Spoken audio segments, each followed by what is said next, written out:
hey, what's up? Y'all know Lindsey really well. Y'all her friends. Maybe y'all got some advice for me. Well, of course I do. Okay. So tip number 1. Tip number 1? Never talk back. Never talk back.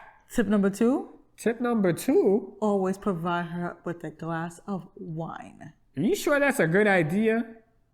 And tip number 3. There's 3 tips? I can't remember more than one. Well, there's 52, but I'm only going to say 3 right now. Oh, no. You got to have big balls. Wait, I got to have big balls? Yes. Like how big? Lindsey big. Damn. I really want this marriage to work. I'm all in. What can I do to do this better? Hey, who are you talking to? What? You talking to me? Oh, yeah. Hi, friends. So you guys still have advice for me about Lindsey? Because clearly my friend don't listen. Yo, Mark, what are you doing? Aye. We're going to get into you in a second. That's nasty. Don't be dirty. You ready to talk about it? Let's talk about it. Let's talk about it. What's up, everybody, and welcome. My name is Igor, and this beautiful lady right here goes by the name of India. And today we are joined by not one, but 2 special guests. The needy ones. We got Baby K right here chilling. He is asleep, which is excellent. Thank we don't want God. to wake him. And we have the brownie, also known as Zenstafa Mohammed. You know he got warrants. He don't like to be on camera. Put him down. All right, he got warrants. Yeah, he's a killer, so don't push him. So before we jump into today's episode, we wanted to really quickly thank all of our subscribers. Thank you so much for joining us. We have officially hit 250. Yeah. Holy moly, that was like really, really amazing. And the closer we get to 1,000, the closer we get to a king-size bed. And now if we have a king-size bed, maybe, just maybe, me, India, myself, Zen. You said me, India, myself. I know, Baby K, and our other dog Leo can stay all in the same bed. Did I tell you I can lay in it too? Woo! King-size bed. Have you ever slept in a king-size bed? I see you haven't because you put yourself as 2 people. Yo, I'm so tired right now. All I could think of is that bed. I'm turning into Ryan. Oh, no. You know, you turn into Sushi. Sushi, yeah. How many beds he got? Sushi have like 15 beds. But anyway, let's jump into today's episode. Thank you guys for being patient with us. Let's jump in. I said that twice because I'm so Hey, tired. come on. Then let me take over. Let me drive the car. Yo, drive the car. Yeah. Go ahead, drive the car. So first, let's talk about Jasmina and Mike. Jasmine and Mike, what you got on these 2? I ain't got much because they ain't giving much. No. But I will say Pretenders. that she kept saying, Pastor Carol, whip this into shape. And our communication was this, and there was so much tension. The tension is still there. You guys are being fake. She's riding it out. He's over there always like he's stressed about the next bill that's about to come in. It's not working. So what do you want to say? I just want to say that the 2 of them look like they don't know how to be with a person, like to be living with another human being. Which is funny because they have roommates But like, of the opposite sex. but they have like no romanticness to them at all. Like she doesn't know what to say to him. Because all her men were long distance. That's true. She probably better on the phone sex. That's disgusting. Hey, so do you like Captain America? Because I do. I don't know. Hey, why you making it sound like she smokes cigarettes? Yeah, I don't know why you sound like you smoke mad cigarettes. But yeah, anyway, neither one of them knows like what to do with another person. So I don't really know why they decided to get married. Like, what are y'all doing? And then she lied and told her friends, oh, we have so much in common. Stop that lying, Zach. You Zach's biggest fan. Nah. Yo, Zach, you messed up, bro. And for those of you who are watching but didn't watch the previous season, he's talking about Zach from Houston.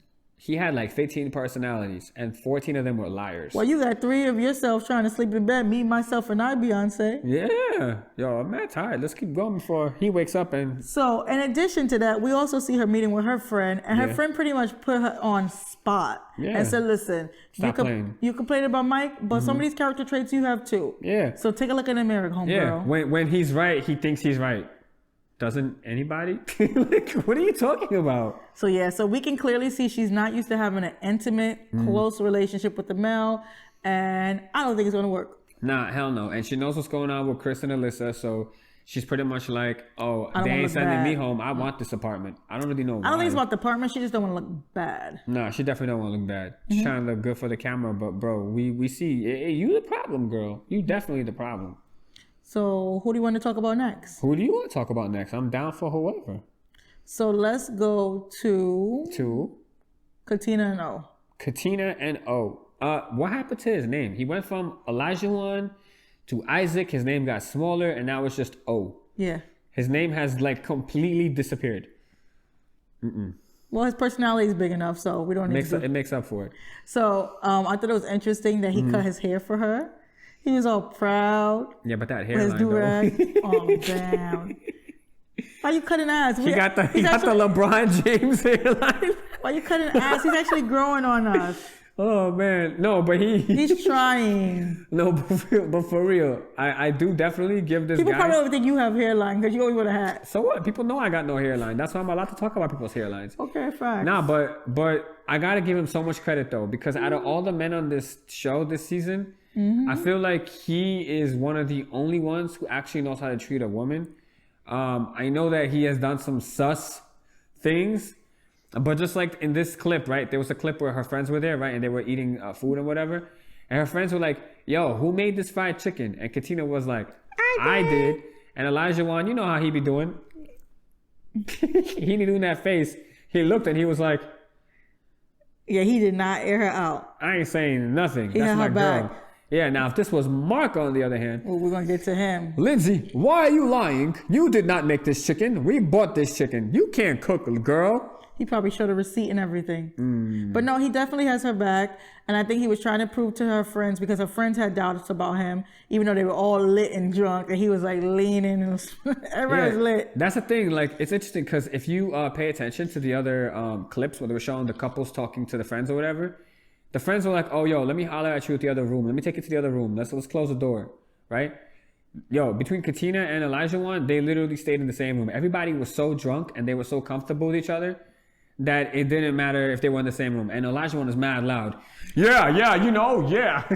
But they pretty much were like on the same page. And I also thought it was interesting that his friend Jeff, he met with him in the park, was pretty much saying, look, whoa, I never seen you like this before. And then he saw Katina and Matt. He really kind of like, put a stamp of approval in the relationship. He sees his friend is making a change. We see he's making a change. ISACC is slowly fading into the background. I don't think so. No? No. You think he's fading into the background? I don't know. For Katina?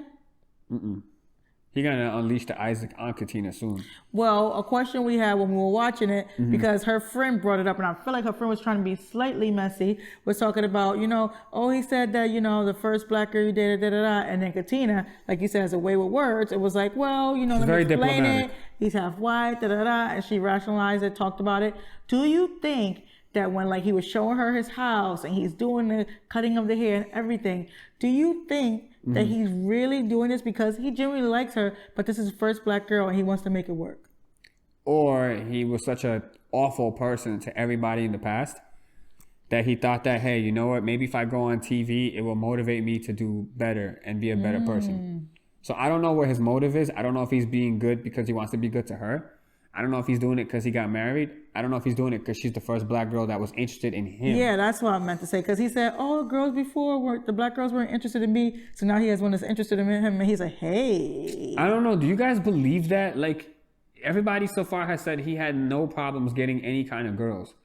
So why would a black girl not be interested in him? Maybe the area he lived in, maybe the school he went to, there wasn't a lot. I don't know. Yeah, I don't understand that either. Boston is different from New York, so who knows? All right, ladies and gentlemen, we're going to talk about Alyssa and Chris. Hold on to your butts. First of all, and put your seatbelts on.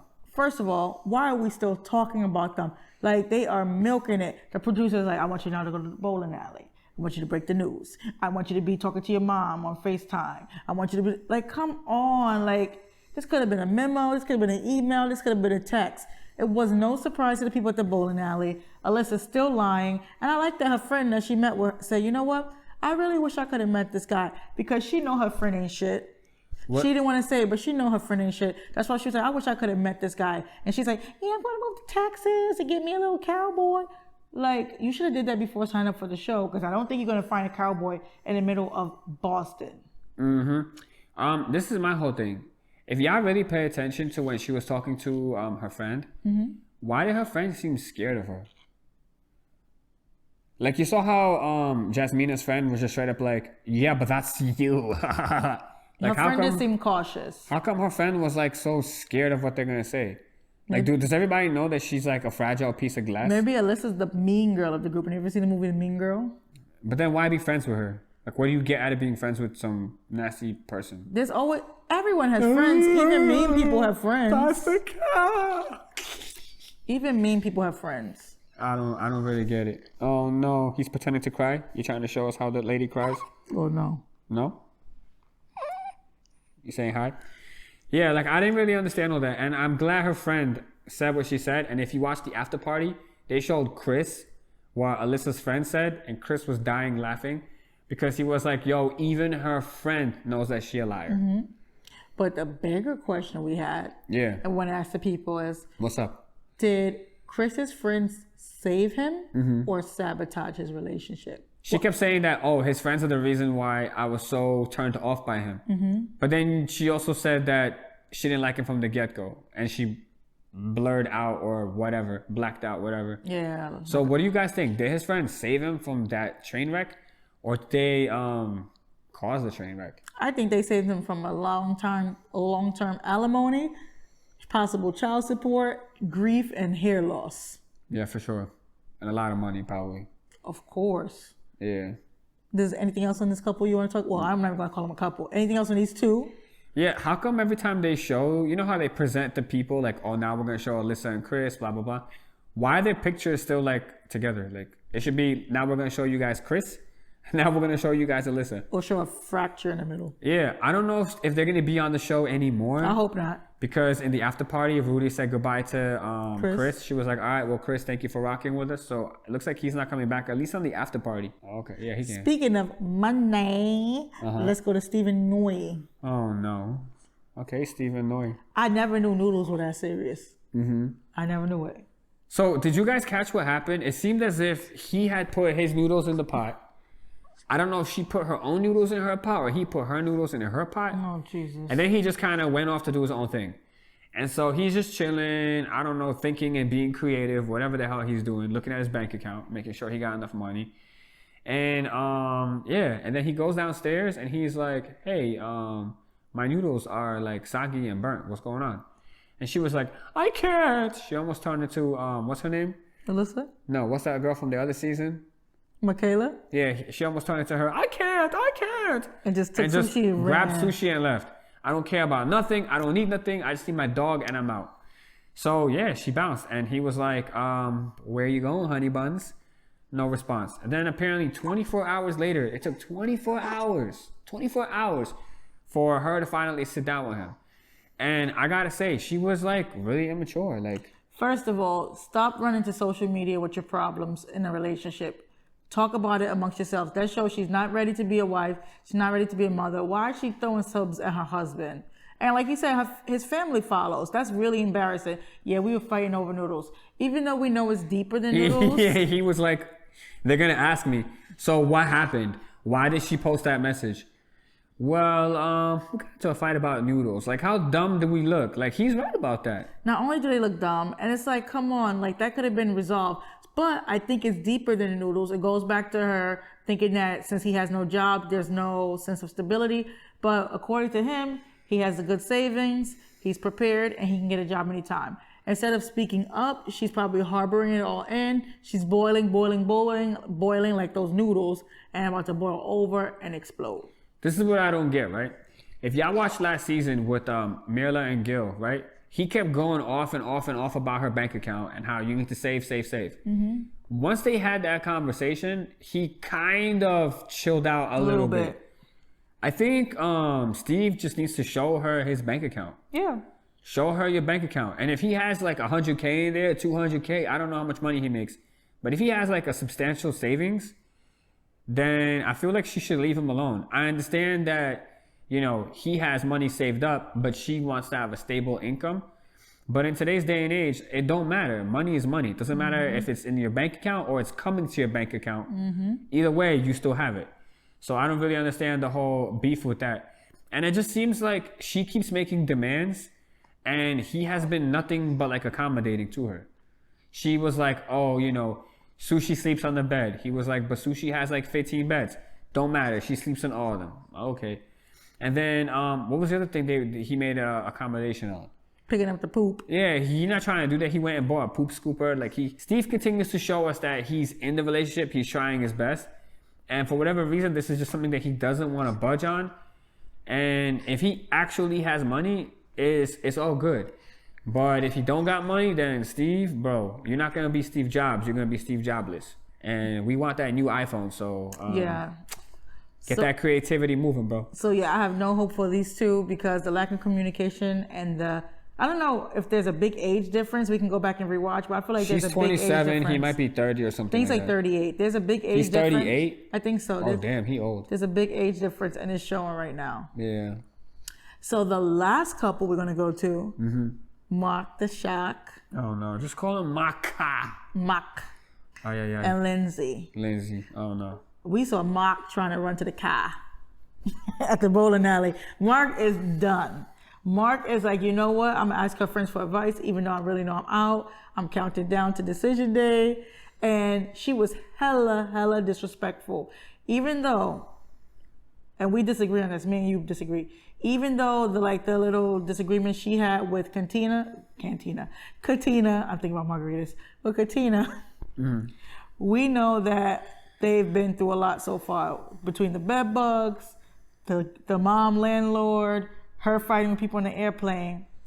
I think she went a little bit below the belt fighting with him. Those things she said in the bathroom to the producer. She said some mean stuff. She said some mean things. She said some things you can't really take back. You know, we heard them. He heard them. But you asked me a question about her being a team player. Do you remember what your question was? What I was trying to say is that, and what do you guys think? What I was trying to say is that when he had issues, she immediately jumped in to help him. She noticed that he has some weight to him, so she's trying to give him the smoothies to drink to help him out. She saw that he had the bed bugs. She tried to help him with that in the hazmat suit. He needed a place to live. She said, you could take all your stuff and move it to my place. She has been very supportive of him. Now, if you looked at the very, very beginning with Mark, what has he really done? He has not been effectively communicating to her. He hasn't been telling her what he really feels. For whatever reason, he's scared to speak up. And ever since the plane ride, he's been pretty much lying to her. Because on the plane ride, she was under the impression that he had her back. When in reality, he went to the group. That's true. And started telling them stuff like, oh yeah, I don't know why she's acting like that, blah, blah, blah, blah, blah. He just wants peace. He just wants peace, yeah. But I don't know. I feel like he's not being loyal. I feel like, Mark, who's your loyalty to? I feel like he was right in what he said, but the timing and delivery was off, and maybe he should. What are you talking about? What thing? About Katina can roll her eyes if she want. Oh yeah. I think he should have told Lindsey. He should have had Lindsey's back in that moment. I know what you were trying to do. I know that it's upset you that she rolled her eyes, but maybe have that conversation when she's sober, or when the cameras are off or off to the side. Don't put her on the spot. She's been there for you multiple times. Yeah, be like, yo, Lindsey, I gotta go for a walk. I'm not feeling good. Can you please come with me? And just go outside with her. Go outside with her. Let her cool down. Let her drink outside.